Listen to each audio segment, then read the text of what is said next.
Queridos amigos, estamos iniciando nuestro programa Ñandeyara Ñe'e Antiguo Testamento. Estamos haciendo un camino hermoso con todos los libros del Antiguo Testamento. Estamos sobre todo entendiendo lo que el Señor en esta historia de salvación nos quiere mostrar. Y al comenzar siempre nos ponemos bajo la fuerza del Espíritu de Dios, el Espíritu Santo que nos ilumina para entender, saber, conocer lo que Dios en esta historia de salvación nos va pidiendo. Lleguemos a la plenitud de la verdad. Les invito a todos a ponernos en esta actitud de oración, pidiendo la fuerza de su Espíritu y a decir sobre todo esa oración que Él mismo nos ha enseñado. Padre nuestro que estás en el cielo, santificado sea tu nombre. Venga a nosotros tu reino, hágase tu voluntad así en la tierra como en el cielo. Danos hoy nuestro pan de cada día, perdona nuestras ofensas, como también nosotros perdonamos a los que nos ofenden. Y no nos dejes caer en la tentación, y líbranos del mal. Amén. Y así, queridos amigos, iniciamos en el día de hoy nuestro programa Ñandeyara Ñe'e Antiguo Testamento.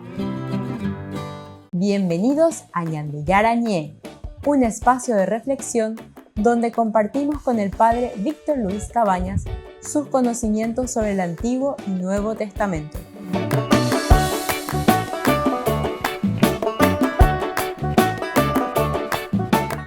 Comercial San Cayetano patrocina este espacio de evangelización.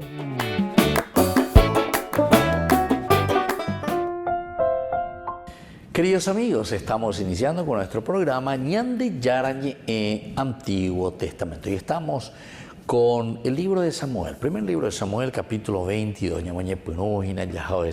David al frente de una banda, lo decimos así, pero hoy nuestro versículo, sobre todo este versículo 2 del capítulo 22. Además se le juntaron todos los que estaban en algún aprieto, cargados de deudas o descontentos de la vida. Imagínense un poco. Entonces aquí también el versículo 1b también nos habla que sus hermanos y toda la casa de su padre bajaron a unirse con él. Bueno, esta es una forma muy interesante como se nos presenta aquí ya el ir preparándose para la monarquía de David, es decir, David como rey. David ya fue ungido, pero sobre todo hasta ahora no ha ejercido en ningún momento.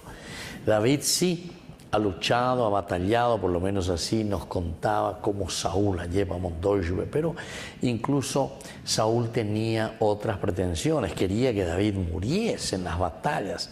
Ahora, ¿verdad?, en los lugares más difíciles de guerra, de batalla, pero era justamente para poder también lavarse las manos y decir, bueno, cuando él no consiguió eso a través de las batallas y de las luchas de las que David siempre salía triunfante, victorioso, entonces ahora es que él comienza a maquinar.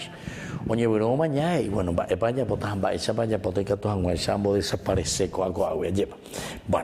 así entonces estamos con esta narración, capítulo 22 y sobre todo entonces los versículos 1 y 2. David partió de allí y se puso a salvo en la caverna de Adulam. Al enterarse sus hermanos y toda la casa de su padre bajaron a unirse con él. Además se le juntaron todos los que estaban en algún aprieto, cargados de deudas o descontentos de la vida. Ahora el nombre Adulam, entonces, ¿qué significa, verdad? Adulam significa refugio, refugio. Entonces David dice a esta cueva de Adulam, significa refugio, pero la cueva no debía ser el refugio de David. Dios quería ser verdaderamente el refugio de David, pero es una forma de decir, ¿verdad?, que entonces humanamente hablando David las apenas. Diga tú y la pecha te lleva la oído bebejina porque si no diga tu mayo ya pomba ebeguazú, ¿verdad? Tiene que defenderse, tiene que comenzar también a proyectarse en todo lo que significa, en este caso, el luchar, el tener que vencer, sobre todo vencer estas clases de obstáculos, en este caso desde la persecución, nada menos y nada menos que del mal manifestado en el rey Saúl. De todas estas situaciones él salió victorioso. Ella bajó de David, ella bajó disparar y chucuera, ella bajó de santuario disparante y chucuera, no hay problema, o conquistar la hiponamía, etc. Él va adelante, pero tenemos que entender y tenemos que saber hacia dónde después David está procurando vencer, pero donde pueda fortalecerse también, porque pedí para Javende y Co. Diga tú, entonces quiere decir que nunca va a tener una seguridad. Y se acuerdan que ya Saúl había dado ese dictamen, y nada menos que a su hijo Jonatán, ¿verdad? Que le había dicho, bueno, le mandó a Miguel a llevar, le mandó a Miguel, le dice, ¿verdad? Que aquí, si este hombre, es decir, si David continúa, tu reino nunca va a estar seguro, nunca va a estar seguro, ni tú ni tu reino. Es decir, que David tiene que morir. Sin embargo, Jonatán no responde así como su papá le estaba pidiendo, Saúl. Y entonces, ¿qué ha hecho? No hay nada por qué juzgarle. ¿Qué mal te ha hecho? Nada. Lo único que David hasta ahora ha hecho es justamente darnos triunfo a nuestro reino. Nos ha defendido de tantas cosas. Y ahí entonces el otro se pone furioso, ciertamente. Se pone furioso porque el mismo hijo que tiene que ser rey es el que le está dando prácticamente el poder, le está entregando en manos a David. Hijo de tu madre, etcétera, etcétera, cualquier cosa ellos. ¿Cuántas veces nosotros, verdad, nos encontramos en estas mismas situaciones? Se vuelve a repetir, no hace falta ser un rey, no hace falta estar en la política para que nos sucedan estas cosas. Pero cuando nosotros estamos ambicionando cosas, ¿verdad? Entonces nuestra maldad y nuestro egoísmo entra en querer posesionarnos y adueñarnos de las cosas que en realidad Dios puso al servicio de la gente. Pero entonces nosotros como que queremos asegurar para nosotros simplemente. Nosotros queremos asegurar como si fuese que eso fuese simplemente algo nuestro. Entonces contra toda la humanidad nos vamos, ¿verdad? Y luchamos y peleamos.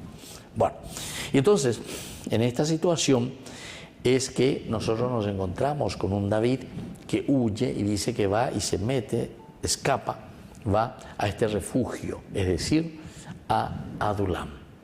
Volvemos enseguida con más Ñan de Yarañe Antiguo Testamento.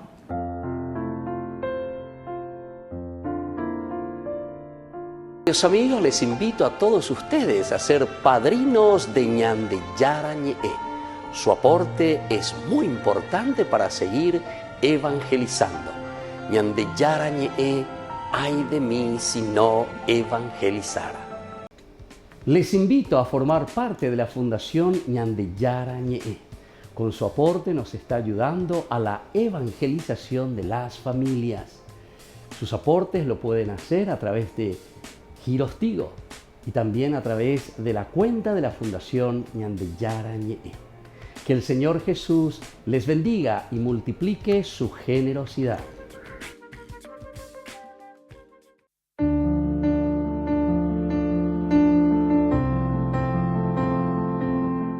Queridos amigos, estamos iniciando hoy con la palabra del Señor y hoy especialmente entonces con el libro de Daniel. Estamos en el capítulo 7, versículo 15 al 17. Yo, Daniel, me sentía agitado por dentro y me turbaban las visiones de mi fantasía.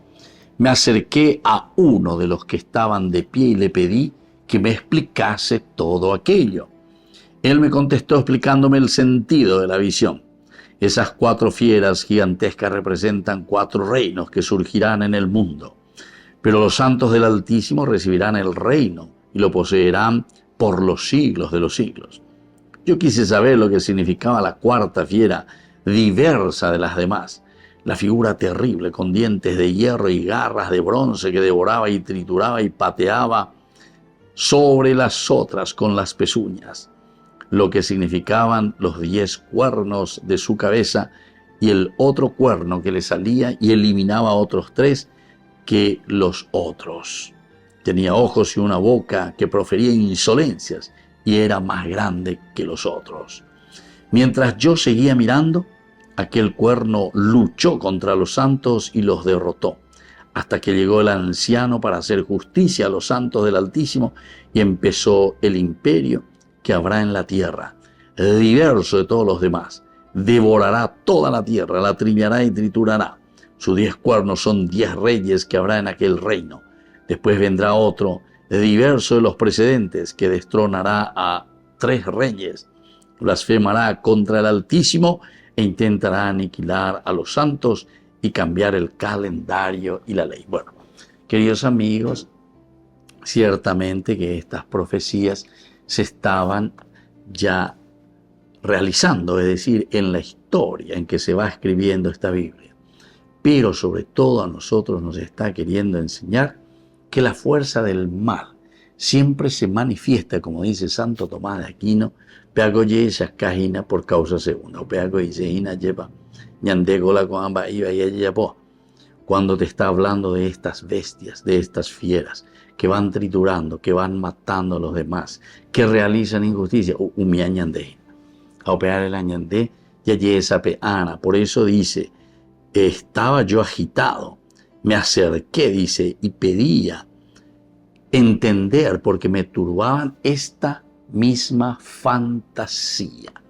Es decir, lo que él ve, queridos amigos, lo pone en un lenguaje de fantasía, pero para que nosotros podamos entender que esto perdura y que esto se vuelve a realizar en nuestra propia vida, en nuestra propia existencia.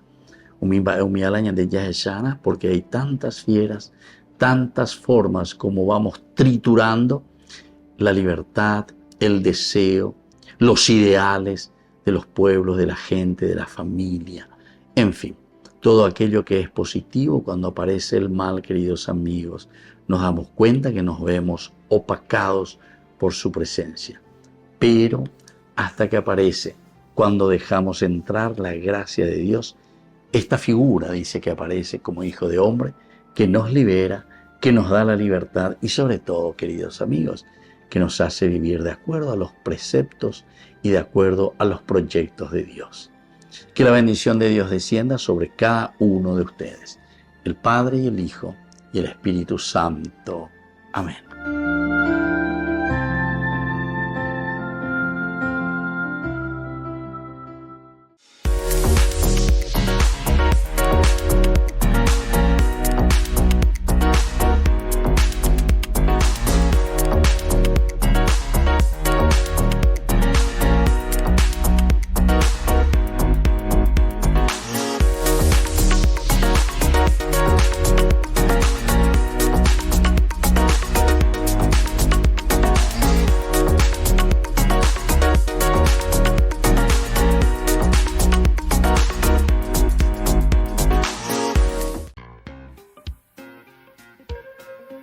En la ciudad de Luque, la economía se llama Supermercado San Cayetano. Compruebe sus precios bajos en productos cárnicos de primera calidad.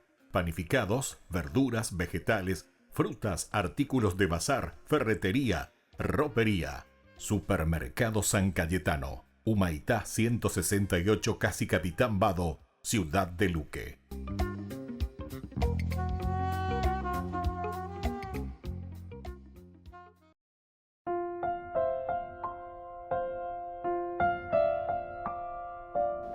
Queridos amigos, seguimos con Ñandeyarañe Antiguo Testamento. Estamos con David, que escucha al profeta Gad.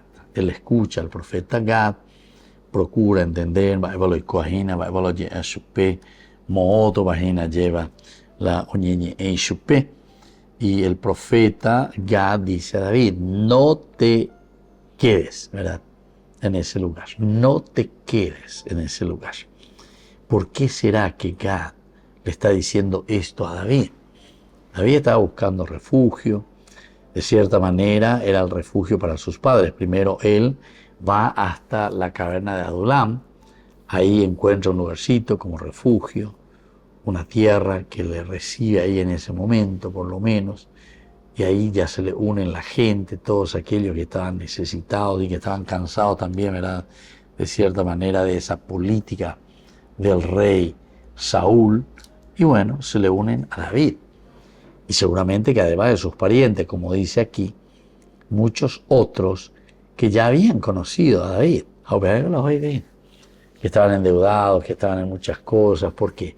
Y porque Saúl entonces era de esos que buscaban muy quisquilloso, ya yo creo que se llama. Entonces no dejaban, él arriero de cobra, o sea, te da un poco esa impresión.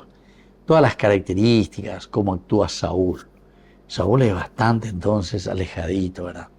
Tal vez esto es con nuestra terminología actual, como nuestro Papa Francisco nos dice. Entonces aquí encontramos elementos importantes que nos hace reflexionar y que nos hace entender cuando dice la famosa iglesia en salida, ¿verdad? Iglesia en salida para nosotros significa dar pasos importantes. Iglesia en salida, ¿qué significa para nosotros? Entrar en esta dinámica, ¿verdad?, de encuentro con las personas. Entrar en la dinámica de saber qué es lo que Dios nos pide a nosotros, pero como pueblo, qué es lo que Dios nos pide a nosotros como gente que tenemos que dinamizar, ¿verdad? Dinamizar todo lo que se nos regala, también todo lo que se nos va presentando. Entonces, el profeta Gad, que dice David, David gozaba entonces del apoyo y de la ayuda de los profetas. Gozaba en ese momento en que está también huyendo, los profetas que lo conocían, David siempre que luchaba a favor del pueblo, David que había liberado a Engolo, ya puedo lleva. La gente no diga tú, es acá no hay mismo, hay un bebé, pende mandó a Golías, capítulo 17. Con ambas con agoña de mandó a para y cuana. Entonces, también los profetas se dan cuenta, los profetas no son llevar ¿verdad? O sea, ellos saben, descubren, entienden. Y por eso aquí podemos darnos cuenta que David también gozaba del apoyo y de la ayuda de todos los profetas. El trato también que encontramos de Saúl con los profetas, por ejemplo con Samuel. Con Samuel había una relación tan estrecha, tan cercana también. Pregunta, quiere saber qué es lo que está pasando. Entonces él tiene el apoyo, tiene la ayuda de los profetas. Aquí especialmente el trato de Saúl con los profetas como Samuel casi siempre era negativo. Sin embargo, el de David era totalmente lo diverso. Saúl en una forma muy negativa, ¿verdad? Saúl se le nota que quiere ponerse un poco por encima de todo. Saúl lo respetáis. Saúl lo asacente, ¿verdad? Shela iguá, Shela fulano, Shela fulana. Entonces, belleta, de ignorante, de iguay, en fin. Es decir, nos autoensalzamos. Tiramos entonces sobre nosotros, ¿verdad? Como si fuésemos, no sé, tiramos flores sobre nosotros mismos. Pero en el fondo, ya voy a ir de ahí a llevar. ¿Por qué? Y porque no es el camino. Pega con la y se pone señas de dinero, ¿verdad? No es ese el camino. Características totalmente opuestas nos está mostrando el autor sagrado. Peala Saúl a peala David. Saúl es una persona entonces orgullosa, una persona sobradora, sobradora. Se la re, se la oye se la hipostame llamada, se la manda, se la ñande yara se no ya pues. Hay muy landelita de Moisés, ay señor. Pero siempre en un sentido, como decíamos aquí, se nos presenta de una manera siempre negativa, ¿verdad? Esta figura de Saúl. Saúl se resistía a la palabra de Dios, en síntesis. Se resistía. No aguantáis, no gustáis. Entonces se pone directamente en contra, ¿verdad?, de todo lo que está haciendo ahora, en este caso, David. Porque David está procurando llevar adelante así, a rajatabla, lo que escucha, lo que le dice el Señor. Hacer procurar, entender, comprender. Ñajendu, uveagla ese. Ñande oigo, veñana ñeveya, va a llevar. Ñajendu, va a decir la ajendu. Ajendu la haré hacer. No quiere decir que solamente escucho el sonido, sino que estoy haciendo lo que me decís. Obedezco. Ahí está. Es el famoso hebreo Shema Israel. Este es ajendu. Ñande yara la haré hacer. Ajendu, pendere y potajo, pero sea ya poina, ¿verdad? Bueno, esta es la forma interesante de presentarnos. Saúl, sin embargo, se resiste a la palabra de Dios, en cuanto que David sí recibía la palabra de Dios. ¿Y por qué nos dice eso que David recibe la palabra de Dios? Y justamente ahora que estamos hablando en este versículo 5, el escuchar al profeta ya directamente te está diciendo que nosotros nos ponemos a la escucha de lo que Dios quiere decir. El profeta Gad dijo a David: no te quedes en el refugio, entra en el país de Judá. Entonces David partió y entró en el bosque de Jared. Bueno, vamos a ver entonces todo esto, qué es lo que significa, por qué el profeta también viene y le dice a David: ni que voy a hacer 20, ni que voy a hacer en el refugio. De nadie, bueno. Dendas el cañérico de Saúl. No te quedes por mucho tiempo. No puedes anquilosarte en estas cosas. No puedes pensar que siempre va a ser una persecución. Dios tiene sus caminos. Dios nos prueba por una parte, pero también Dios después nos propone. ¿Qué vamos a hacer para salir adelante? ¿Cómo vamos a hacer, verdad, para poder afrontar esta situación? Así que, queridos amigos, coño interesante el profeta Gad, el que le dice a David, en nombre de, no te quedes en el refugio. En cuanto que en el refugio puede significar también para nosotros siempre esa comodidad, ¿verdad? Hay que upebe, ahorita upebe, 400 que están ahí conmigo a mi servicio. Oye, reúnen y vienen con ese deseo y con ese espíritu, ¿verdad?, de luchar y con ese espíritu de vencer todo aquello que es negativo.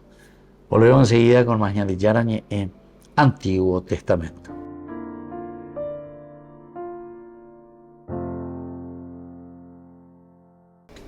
Les invito a formar parte de la Fundación Ñande Yarañe. Con su aporte nos está ayudando a la evangelización de las familias. Sus aportes lo pueden hacer a través de Giros Tigo y también a través de la cuenta de la Fundación Ñande Yarañe. Que el Señor Jesús les bendiga y multiplique su generosidad.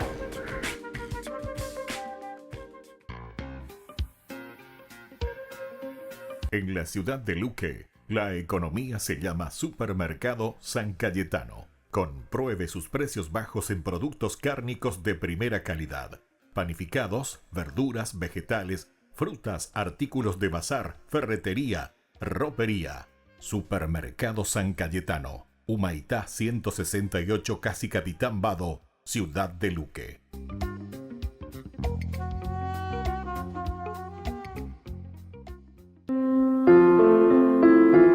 Los bebés, y especialmente aquellos que presentan alguna discapacidad al nacer, forman parte del trabajo de la hermana Marie-Simone Pierre, una labor que tuvo que abandonar en 2005 al empeorar su salud debido al Parkinson, una enfermedad incurable.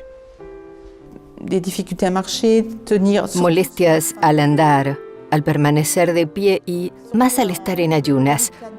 Especialmente en 2004-2005, estar de pie sin apoyo era imposible. Necesitaba apoyarme en una pared para sostenerme. Era muy duro para mí. No podría conducir nunca más porque mi pierna podía bloquearse.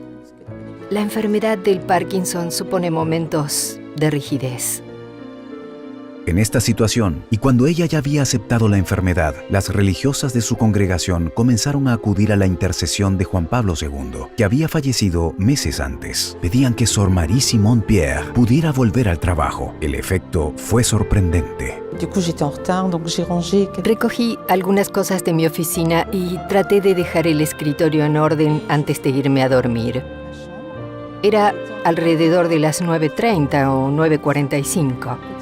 Para entender el contexto, Juan Pablo II murió en torno a las 9:37 de la tarde.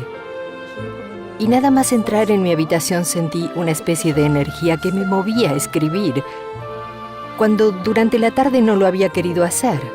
Fue extraordinario, porque desde hacía años, debido al Parkinson, no era capaz de escribir. Cuando pudo leer la palabra de Dios que había escrito, no daba crédito. Al día siguiente se despertó con una sensación especial. Sentía una gran paz, una gran alegría. Me sentía ligera y sentía un gran deseo de rezar delante del Santísimo Sacramento. Era consciente de que ocurría algo maravilloso. Estaba conmovida. Estaba viviendo algo extraordinario. Así que bajé a la capilla, una capilla que está dentro de nuestra residencia, para rezar porque sentía la necesidad de dar gracias a Dios. Poco a poco, consciente de que algo había pasado esa noche, la hermana Marie iba apreciando los efectos en la capilla de su comunidad. Me di cuenta de que no sentía dolor en las piernas. Me sentía ligera, especialmente con esta mano que había estado como muerta durante la enfermedad. Mi brazo permanecía casi inmóvil junto al cuerpo. De hecho, no había podido moverlo. Al caminar me di cuenta de que el brazo volvía a moverse mientras iba a la capilla. Teníamos un rato de oración seguido de las oraciones matinales y la misa. Durante la misa se suponía que debía leer la primera lectura de este lambón. Al parecer, según me contaron después, yo estaba radiante mientras leía y durante la Eucaristía. Me sentía curada. Para mí era una certeza y me sentía especialmente feliz durante la celebración de la misa. Era maravilloso, algo extraordinario. Al terminar la misa estaba convencida de que había sido curada. La alegría de su comunidad fue tan grande como la sorpresa del doctor que examinó a su paciente pocos días después. Me dijo, ¿qué es lo que ha hecho para venir así? ¿Ha tomado una dosis doble de dopamina? Yo le dije, no, doctor, no he tomado más medicinas, he dejado de tomarlas. Entonces me comentó, ¿cómo es posible? Trate de explicarlo. Así que se lo conté. Juan Pablo II, la oración de las hermanas. Su respuesta fue, espere a que la examine. Me examinó, me llevó mucho tiempo. Me hizo todo tipo de pruebas y al final me dijo, lo siento, no puedo encontrar ninguna razón. Yo le dije, no se preocupe. Más o menos es lo que me dijo. Y al final me recomendó, tiene que volver a venir para comprobar que no hay más síntomas. Me dio una cita para 5 meses después y han pasado más de 15 años. A partir de entonces, volvió a trabajar con recién nacidos, en el mismo centro del que se tuvo que retirar por Parkinson en el año 2005. Gracias a este milagro, certificado por médicos franceses y del Vaticano, se pudo beatificar a Juan Pablo II el 1 de mayo de 2011 en la Plaza de San Pedro. Sor Marie Simon Pierre pudo transportar las reliquias del santo al que había rezado para su curación.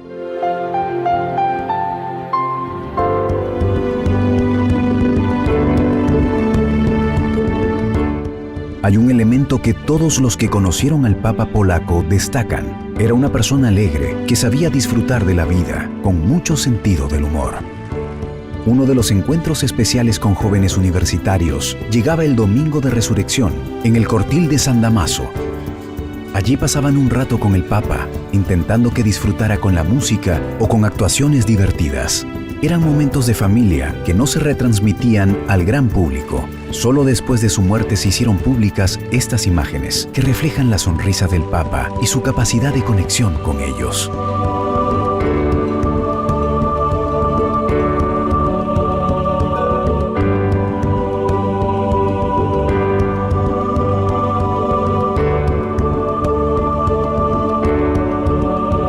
La alegría desbordante del Papa era patente en sus reuniones con jóvenes. Juan Pablo II lanzó las Jornadas Mundiales de la Juventud, que comenzaron en el año 1987 en Buenos Aires y en las que participó hasta el año 2002 en Toronto, Canadá. Eran momentos de alegría, pero también de oración y ternura, como el que se vivió con este joven con síndrome de Down en Denver. Dad, Holy Father, I love God. Thank you.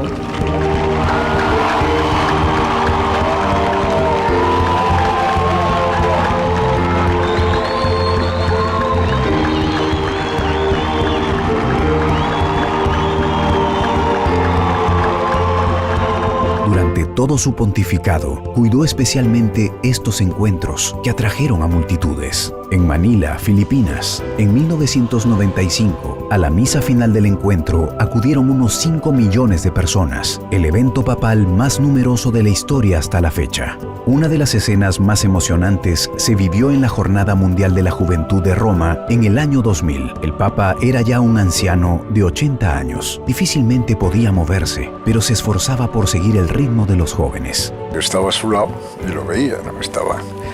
Estaba disfrutando, a pesar del esfuerzo físico que le comportaba, pero estaba disfrutando aquella sintonía, aquella interactividad con los jóvenes, ¿no?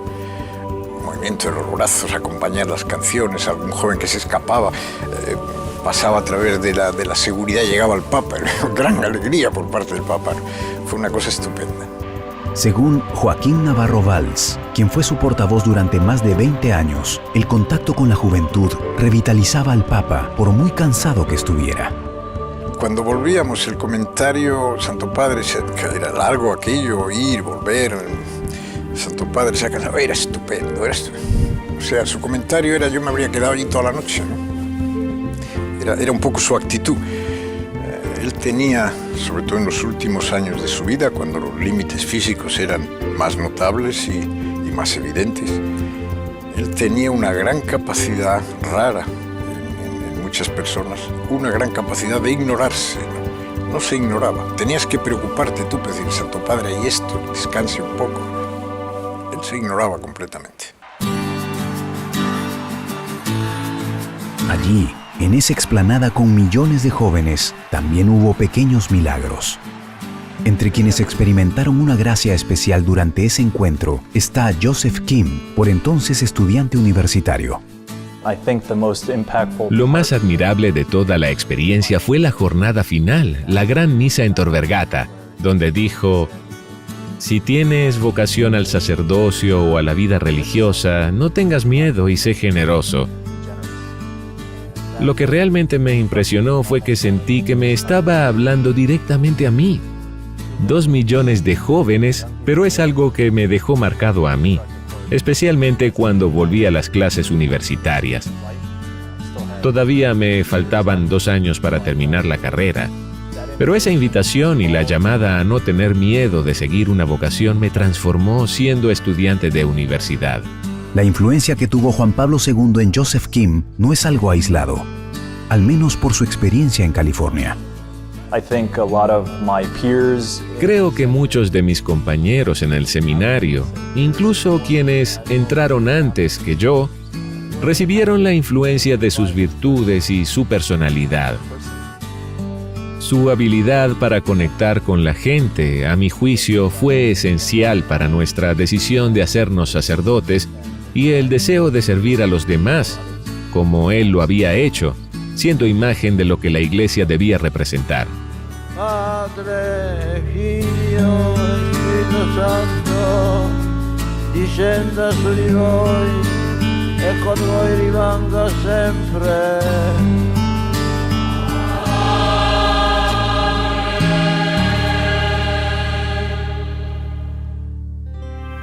Queridos amigos, les invito a todos ustedes a ser padrinos de Ñande Yara Ñe'e.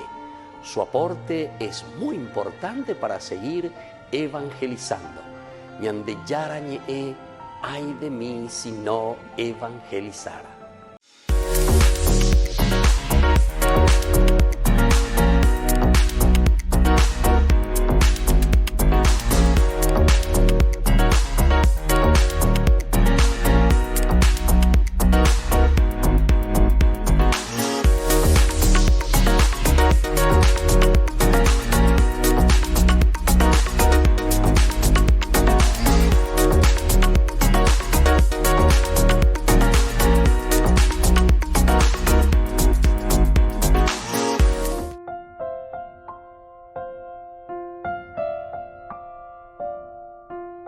Queridos amigos, seguimos con Ñande Yara Ñe'e, Antiguo Testamento. Estamos con este capítulo 22, versículo 5. El profeta Gad, ¿verdad? Que dice a David que no te quedes en el refugio. Esto es muy importante y vamos a procurar reflexionar también. Vamos a entender, eres la avejina Esto ya nos hace entender de cierta manera, así rápidamente, que anquilosarse, quedarse, buscar una propia comodidad, hasta como diríamos de refugiado, parece una cosa interesante. Cuando anda si esto lo avima, si está más está más disparada, porque comienza huyendo hacia el santuario de Nob. Lo pasó muy bien, lo sorteó muy bien, entonces con Ahimelech también, pero después continúa, no puedo continuar aquí, ¿verdad? Porque después ya hay cosas para sospechar, después se va entre los filisteos de Gad. Este también decíamos que viene a ser una cosa bastante extraña, que él se va justamente al lugar donde tal vez más le odiarían a David. Él le mató al guerrero, porque Goliat era de Gad. Y por eso es que enseguida le reconoce, incluso le dicen, le dan por nombre y todo, este no es David, el rey del país, el rey de la tierra. Cuando andas ahí con Yucá, de soldado, cuando andas ahí con Yucá, con Goliat, ¿verdad? Porque eso quedó como una hazaña, pero impresionante, un gigante, tantos años de experiencia de lucha, de pelea, y ahí un mitad, y ¿verdad? Con una ondita, o ya piso de peisúa, cuaiteba yo, y tisua bebejo, y con su misma espada que le de huella, ¿verdad? Bueno, y así sucesivamente. Ahí comienza toda una historia interesante de David. David también en relación con Saúl y todo eso, cómo va caminando. Pero aquí ahora David nos está queriendo mostrar cómo es que Saúl, imagínense el rey, en lugar de darle un puesto que valga la pena y que deje de ser envidioso y que luche por la conquista siempre y la liberación de Israel, que haga crecer al pueblo, que haga crecer al reino, y sin embargo lo único que sabe hacer ahora es hasta sus mismos líderes perseguir por un egoísmo tan banal, tan pequeño, ¿verdad? En que él busca lo propio, lo suyo. Y eso lo supimos en ese momento en que estaba, pero furioso cuando se dirigía a su hijo, incluso Jonatán. Mientras el hijo de Jesé esté vivo, ni tú ni tu reino estarán seguros. O sea que eso es entonces lo que estaba temiendo en general. David era una competencia directa para él y para su hijo Jonatán, principalmente, a quien él quería dejar como primogénito, dinastía. Tenía que dejarle el reino. Ya dijimos que Jonatán no tenía esa pretensión, incluso Jonatán se había despojado de los elementos de la realeza, incluso y se los había dado a David. Cuando hay con algo, pues una yema, oye, esa caseña de Gina lleva a quedar que Jonatán era un tipo muy equilibrado, un tipo que conocía, ¿verdad? Y un tipo que no se dejaba llevar por el egoísmo, no se dejaba llevar entonces por la grandilocuencia, no se dejaba llevar, ¿verdad? Pensar, shela y guapa, shea tuya, bebé, shea ñe formaco, bebé, shela, especialista, bebé, she. Entonces, a ver esa cabiteña de Gina, ¿verdad? No es eso, entonces lo esencial y lo fundamental. Lo esencial y fundamental aquí es el respeto, el querer caminar, sobre todo como nos enseña aquí David, ¿verdad? David respeta, David camina, David escucha y procura, ¿verdad? Porque él quiere también lo mejor en ese momento. Y él que va a triunfar después, ¿verdad? Porque justamente Saúl enseguida ya queda como una persona arrogante, queda como una persona pedante, y pedante y pedante, y pedante. Hoy a llevarla, porque estudiar, porque pegamos. Pero yo pienso que esas cosas son más bien problemas nuestros, ¿verdad? Problemas interiores. Bebena, naña y me ponen de pupeo y llevar. Entonces, claro, como estamos así, entonces como queremos ponernos por encima, levantar un poquitito los hombros sobre los demás. Y bueno, en fin,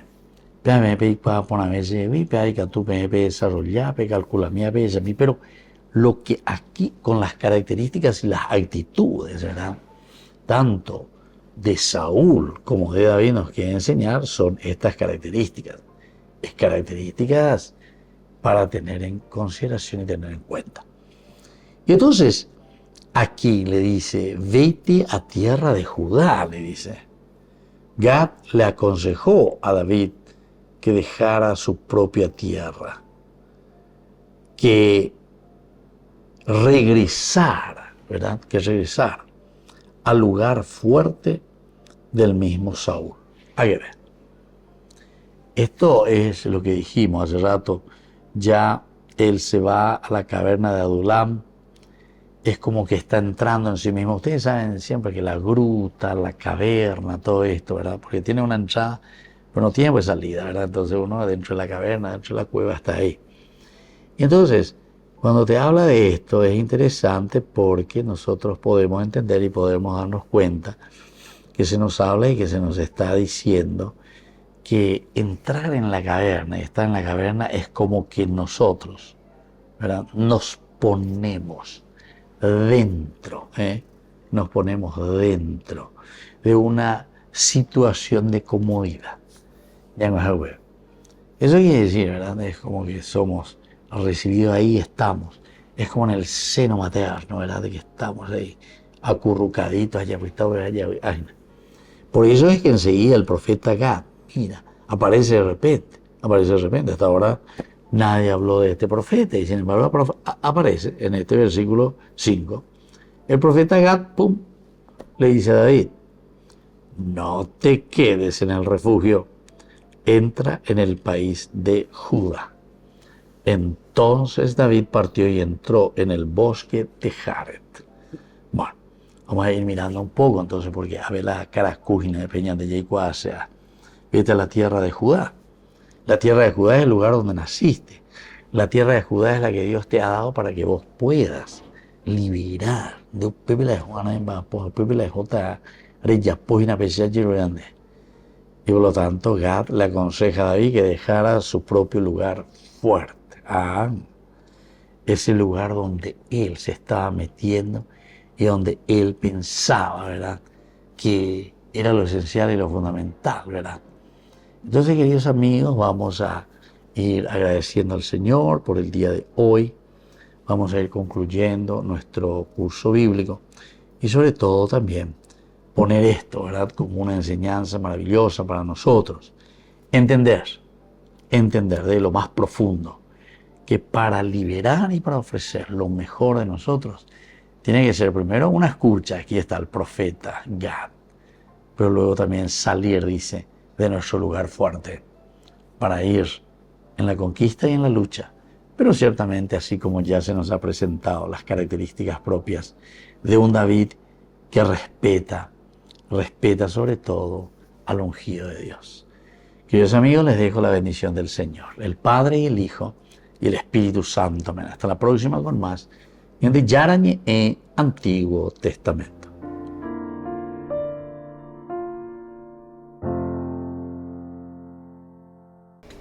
Les invito a formar parte de la Fundación Ñandeyara Ñe'e. Con su aporte nos está ayudando a la evangelización de las familias. Sus aportes lo pueden hacer a través de Giros Tigo y también a través de la cuenta de la Fundación Ñandeyara Ñe'e. Que el Señor Jesús les bendiga y multiplique su generosidad.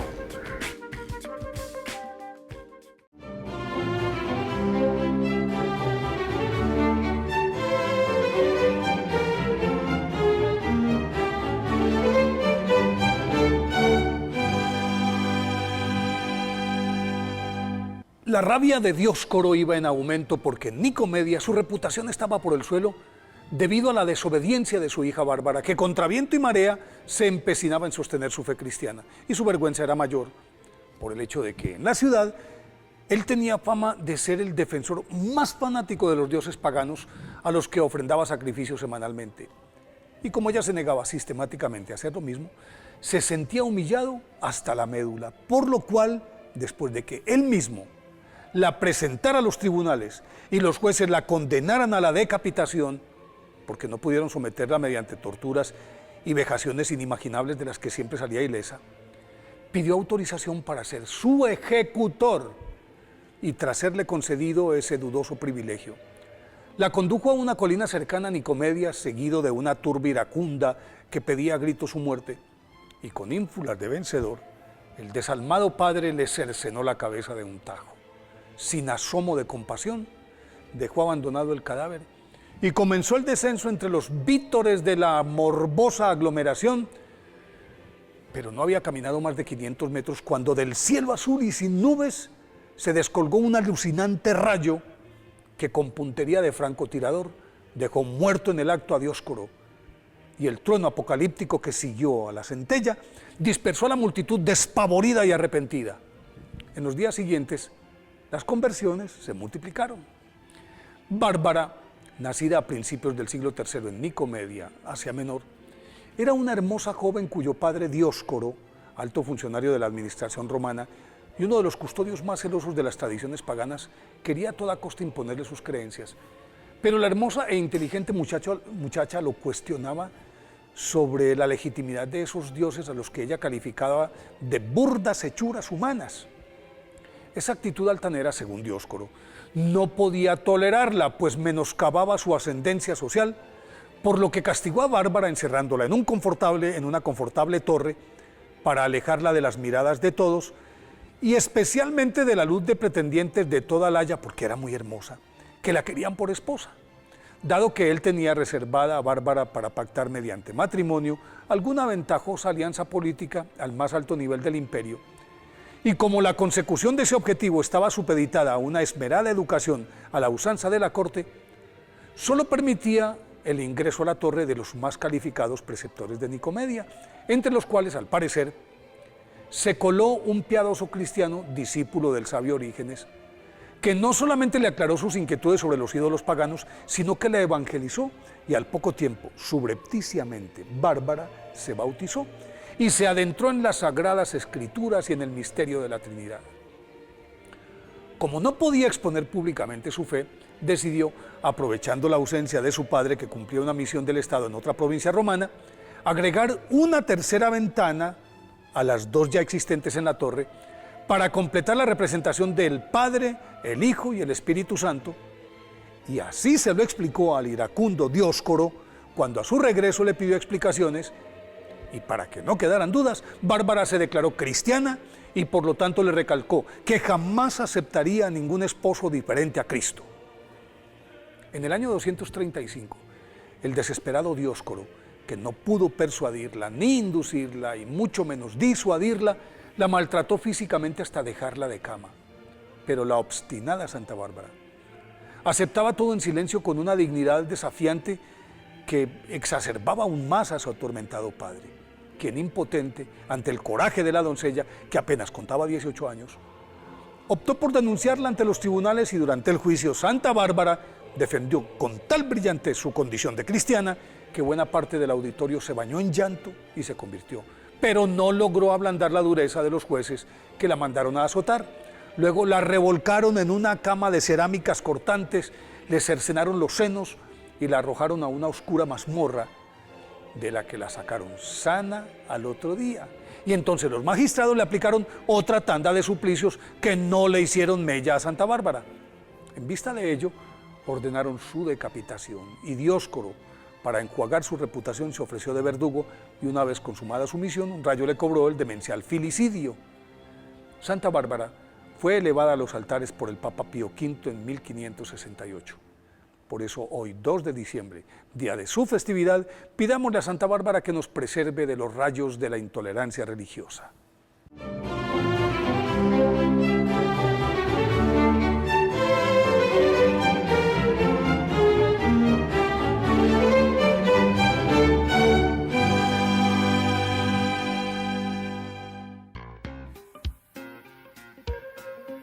En la ciudad de Luque, la economía se llama Supermercado San Cayetano. Compruebe sus precios bajos en productos cárnicos de primera calidad. Panificados, verduras, vegetales, frutas, artículos de bazar, ferretería, ropería. Supermercado San Cayetano. Humaitá 168, Casi Capitán Vado, ciudad de Luque.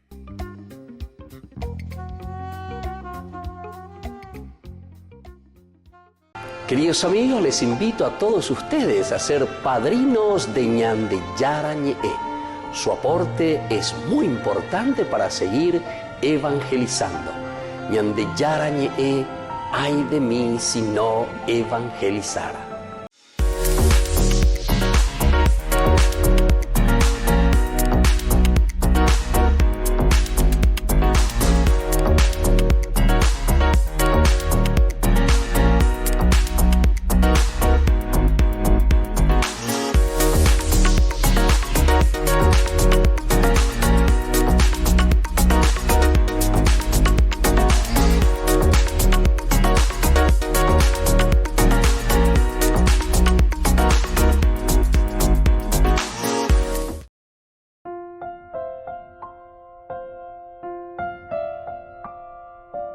Queridos amigos, seguimos con Ñande Yara Ñe'e, Antiguo Testamento, y estamos reflexionando el libro de Samuel, primer libro de Samuel, capítulo 22, y principalmente sobre esta masacre de los sacerdotes de Nob. Estamos leyendo, ¿verdad?, para informarnos un poco. Esto llega hasta el versículo 18 del capítulo 22, del 6 al 18. El rey mandó llamar al sacerdote Ahimelech, hijo de Ahitub, y a toda su casta paterna, los sacerdotes de Nob. Todos ellos comparecieron ante el rey y Saúl les dijo: escucha bien, hijo de Ahitub. A tus órdenes, rey, respondió él.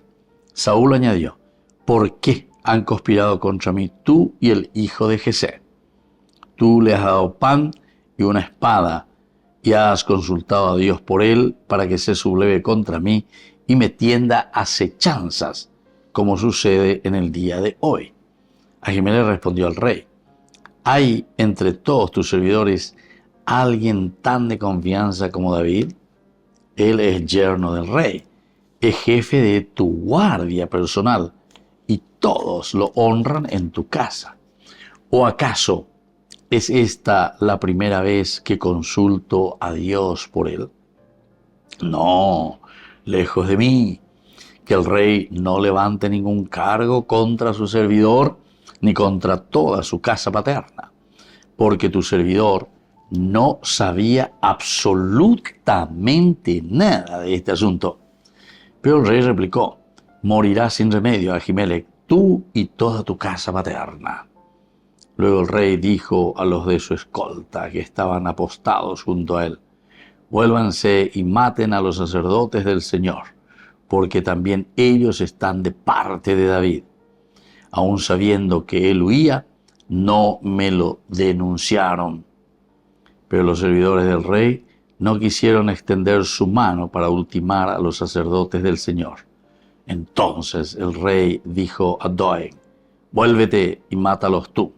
Doeg se volvió y acometió contra los sacerdotes. Así mató aquel día a 85 hombres que vestían el efod de lino. Bueno, es lo que aquí estamos escuchando, ¿verdad?, de lo que puede suceder. Cuando diga tú a bella, bueno, mami, Saúl o Yapoa, ¿verdad? O sea, esta masacre de los sacerdotes de Nob. Imagínense, porque Itaberayete obetado Saúl, Itaberayete. Y todo era por una ambición desmedida suya, simplemente de la cuestión de la dinastía, de dejar el trono, la sucesión a su hijo, Jonatán. Sin embargo, ya habíamos reflexionado muchísimo, ya se llama Jonatán enseguida. Más opillada desde el primer momento cómo el Señor le había ungido, le había llamado verdaderamente a David. Con esa gualaña muy a llevar al frente de nuestro pueblo, porque con ala o mañana, a esa, ¿qué es lo que necesitamos para que las cosas funcionen, verdad? Eso es lo que está diciendo. Y bueno, y así nosotros nos encontramos ante esta realidad. Es una realidad que verdaderamente entonces nos muestra a qué desastre. Por eso es una masacre de los sacerdotes de Nob, cuando ya pues tañan de Taberayete por nuestros intereses simplemente. Entonces aquí no nos interesa nada, entonces hacemos de todo para bajarle la caña, hacemos de todo para que nosotros podamos actuar, ¿verdad?, contra las personas, para que podamos entonces actuar contra todos aquellos que no nos están ayudando. Es decir, ayudando a nuestros intereses. Para hacer un poco el bien, para hacer algo positivo, ¿verdad? A favor de la gente, a favor de aquellos que verdaderamente podrían ayudarnos a hacer de buena manera un lindo servicio a la comunidad. Cuando ahí upea la David, Saúl y Botáin. A él le votaba solamente hacerle desaparecer aquí a David, porque él piensa que David está conspirando contra él. Él piensa que David es el que le quiere sacar el trono. Él piensa que David es el que verdaderamente se está poniendo contra toda su familia, contra su propio hijo, etc. ¿Se acuerdan que más atrás, en el capítulo 20, justamente, cuando estaba en ese momento del encuentro de Saúl con su propio hijo, era la intervención de Jonatán, que salió a favor de David, y le dice directamente: ¿por qué le tenés que matar? ¿Por qué le tenés que hacer eso? ¿Qué es lo que está pasando?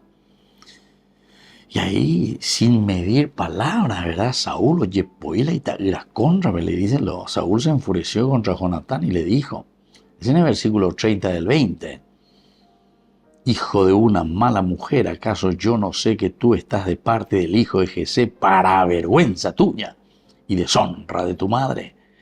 Porque mientras el hijo de Jesé viva sobre la tierra, no habrá seguridad ni para ti ni para tu reino. ¿Qué es lo que sucede también con nosotros? Por eso a mí me gustaría, queridos amigos, al hacer un estudio bíblico y al conocer un poco la Biblia, qué es lo que está sucediendo. Ciertamente que esta es una narración religiosa, ¿verdad? No podemos tomarla así a rajatabla como una religión, como una narración simplemente histórica, ¿verdad? Lo histórico podemos entenderlo. Que haya sucedido así de esta manera, ciertamente que no, ¿verdad? Es el lenguaje que nosotros tenemos, el lenguaje bíblico, pero como es un libro religioso que está apuntando a otros elementos esenciales y fundamentales. En el fondo, nos está queriendo enseñar aquí los geógrafos y señan de Ginayepa. La ñandenda de Yaguerecoy nos viene a peñan de Yara, Putumaranga, Tuñandrecobe, peñan de Yajecata, siempre un miojoa en contra de la misma comunidad. ¿Por qué? Y porque nos volvemos egoístas, nos volvemos y a los otros que le coma michi ya es agüilla. Entonces, queridos amigos, esta es una lectura espectacular para que entremos de nuevo a recapacitar, a mirar, a saber cuál es nuestra verdadera conducta también con respecto a nuestro propio comportamiento, con respecto a la comunidad, con respecto a todo lo que significa una organización de sociedad. Y eso es lo que nos está pidiendo aquí. Y bueno, así es que una vez que vemos que Saúl entró en ese egoísmo total de Cuasimba, entonces hace barbaridades. Queridos amigos, vamos a seguir nuestra reflexión sobre este hermoso capítulo 22 del versículo 2 al 18, lo que significa la masacre de los sacerdotes de Nob. Por el día de hoy yo me despido de ustedes y les dejo la bendición del Señor, el Padre y el Hijo y el Espíritu Santo. Amén. Y hasta la próxima con más Ñan de Yarañe Antiguo Testamento. Con esto concluimos nuestro programa Ñan de Yarañe con el Padre Víctor Luis Cabañas. Les invitamos a todos a seguirnos todos los días por los medios de comunicación y también en nuestras redes sociales, Facebook, Instagram, YouTube. Que Dios los bendiga y proteja.